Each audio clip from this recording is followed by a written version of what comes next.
Hello hi నమస్తే నమస్తే అందరికీ అంతా ఎట్లున్నారు బాగుండారా? 14 వెళ్ళేసాక అట్లా ఫారెస్ట్లోకి పోతా ఉంటే ఇగో 7 కాయలు 3-4 కాయలు మాగిండా. ఆ కాయలు నన్ను రా స్వామి రాదేవరా తిందురా అని పిలిస్తేనే నేను వాటికి పోయాగో ఈసారి కసుడు కాయ కలమాగింది. ఆ కాయ పీక్కుంటే ఆ కాయ ఇంకో కాయ 2 కాయలు పీక్కొని ఇట్లా పోతే ఇగో ఈ కాయలు ఉండే కదా. నేను ఇంతకుముందు నల్లమల్లేశ్వరం ఇంకా వేరే వేరే అడవుల్లో చూసినప్పుడు ఆడ ఉండేవాళ్ళు ఆ చెంచులు వాళ్ళు సార్ బాగుండు తినేదానికి రుసుండు అది ఇది అని చెప్పారు.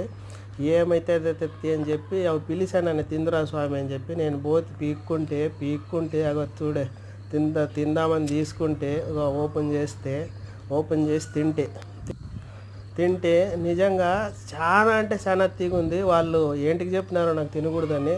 నిజంగా అంజీరకాయ కూడా ఇంత తీగుండదు, కావాలంటే చూడొచ్చు. తేనె నా మూతి మీద ఒక చూడు తేనె కారుతూ ఉంది, తీగుంది, భలే తీగుంది. నేను ఇంతకుముందు ఎప్పుడు అంజీరకాయ కూడా ఇంత తీగలేదు. ఎప్పుడైనా సిక్కి తెగినా తినండి. దీని పేరు వచ్చేసి నూగంజీర్ అంటారు. ఎవరికైనా కావాలంటే కామెంట్ చేయండి, నా ఇంకోటి ఉంది పంపిస్తా. Thank you.